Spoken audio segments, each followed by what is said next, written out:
Alors, mais voyez-vous, on renvoie Cissé parce que celui qui le dénonce, Alpha Oumar Baldé, a parlé. Mais, soyons sérieux. Alpha Oumar n'était pas là, il était à Kizougou, à Guékedou. Et il a même produit, je crois, au dossier certains actes judiciaires.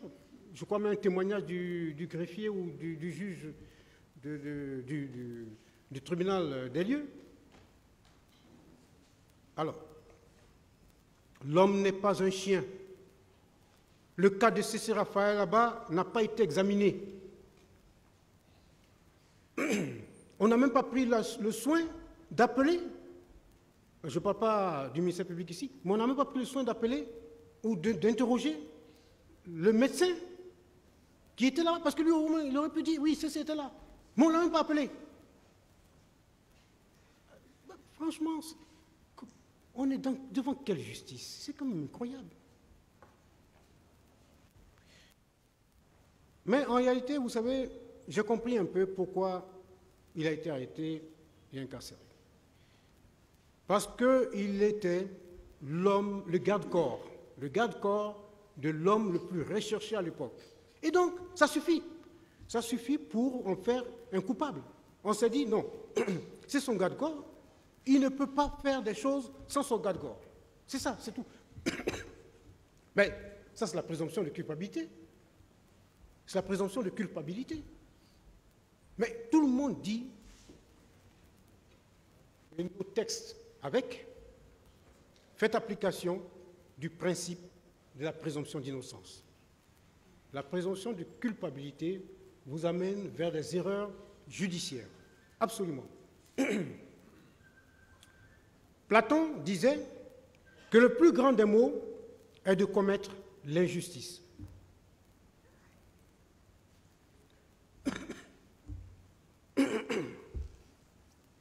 On ne traite pas un humain de cette façon.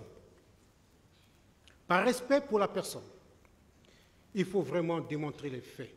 Parce que c'est une personne humaine, ce n'est pas un chien qui est devant vous. Et donc, parce que c'est une personne humaine, on prend le temps de vérifier, de fouiller. Quand on lui, on lui colle une infraction, on le démontre. On le démontre. Vraiment, on le démontre. Mais comme ça, bon, il y a eu des crimes au stade. Bon, il était au stade, donc voilà. Mais même au stade, tous ceux qui sont là-bas n'ont pas commis des crimes. Je veux dire, on a vu de ceux qui étaient à l'intérieur, là, dire à certains, passez par là, ne passez pas par là. On ne traite pas un humain de cette façon. L'instruction de débarras, parce qu'on s'est débarrassé. Je disais, le juge de la CPI, vous savez que le procès a duré pour Blé-Goudé et tous les autres d'ailleurs, et tous les autres procès de la CPI durent parce que, à cause de la montagne de documents qu'il y a, la montagne de dossiers. Mais là, l'arrêt de renvoi, je ne sais pas, ça fait combien de pages? Je sais que ça n'arrive peut-être pas à 50. Hein?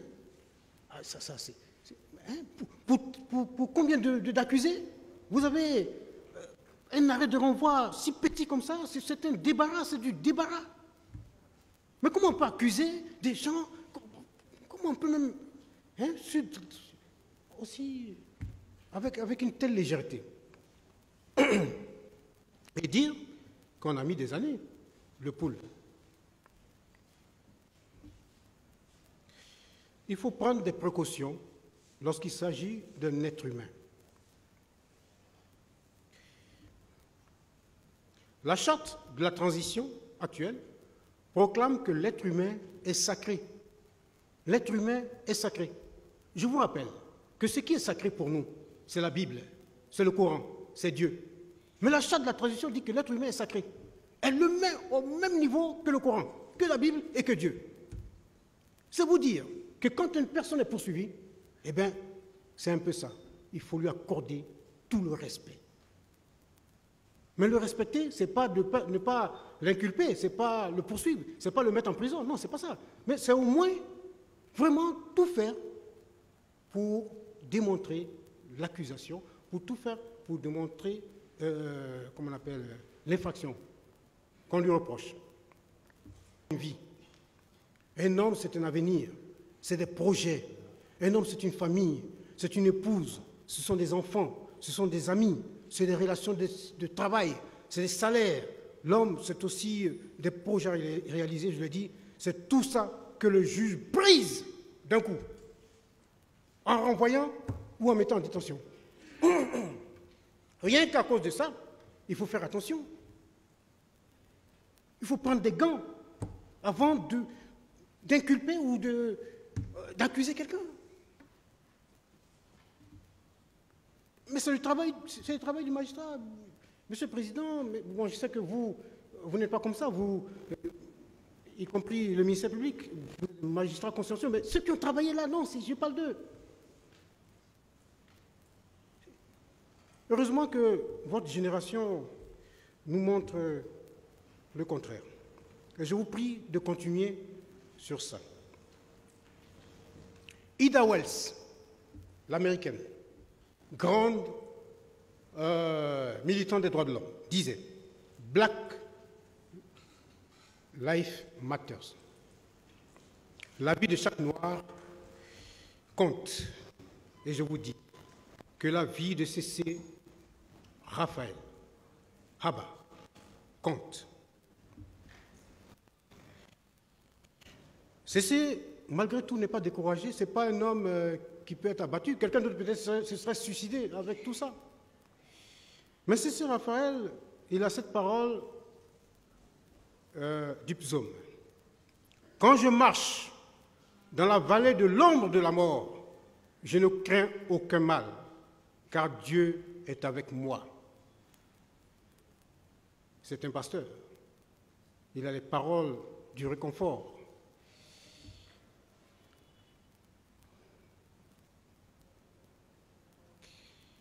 Je vous parle d'un homme, c'est ce Raphaël là-bas. Mais je pourrais aussi vous parler d'une grande dame. Tous les matins que Dieu fait, de bonne heure, très tôt, alors que beaucoup sont encore endormis, une brave dame se réveille et travaille dur pour avoir de l'argent. De l'argent qu'elle n'utilise pas pour elle-même, mais pour nourrir son mari en prison. Elle se lève, rassemble des feuilles de patates, et se rend au marché de Madina pour les vendre. Après avoir vendu ses feuilles, elle revient à la maison et avec l'argent de la vente, elle achète des condiments et prépare le repas de son mari. Elle le fait chaque jour depuis 14 ans. J'ai nommé Madame Haba née Seni Lama. Une brave dame courageuse qui fait la fierté de son époux. Cette dame est valeureuse, car on a tout fait pour la décourager, pour la séparer de son mari. On lui a dit que c'est un traître, on l'a dit qu'il est paria, que personne ne devrait le fréquenter. Il a trahi et puis il était au stade du 28 septembre. Et puis il a fait ceci, il a fait cela. On a menacé cette dame, on l'a injuriée, on se moque d'elle. On fait tout pour qu'elle se sépare et qu'elle reparte au village avec ses parents, sa famille, et qu'elle quitte ce vaurien de C.C. C'est ça. Eh bien, tenez-vous bien, Madame Seni Lama, Madame Haba, est demeurée d'une fidélité remarquable à son époux. Pourquoi? Mais pourquoi? Alors qu'elle pouvait quitter son mari, et après, il n'est pas là, et puis on ne sait pas quand il va sortir. Et puis c'est ses parents qui lui demandent de quitter, c'est sa communauté qui lui demande de quitter, c'est ses amis qui lui demandent d'abandonner son mari. Et elle peut retourner au village se remarier tout simplement. Mais pourquoi elle ne l'a pas fait? Je vais vous le dire. Parce que plus que tous, elle a vu son mari à ses côtés le 28 septembre. Personne ne peut lui dire que c'était au stade. Elle l'a vu, il était là, à la clinique.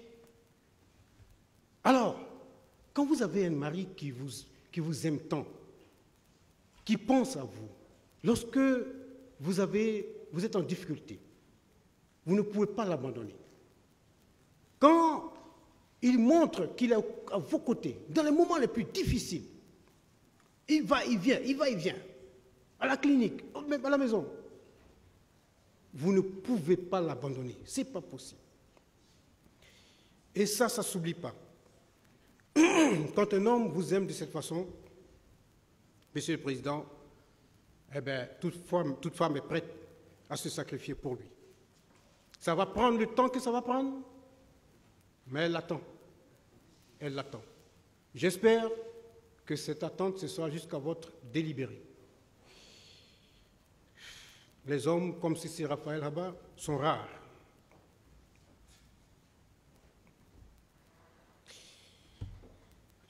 Et elle sait, cette dame qui a erreur judiciaire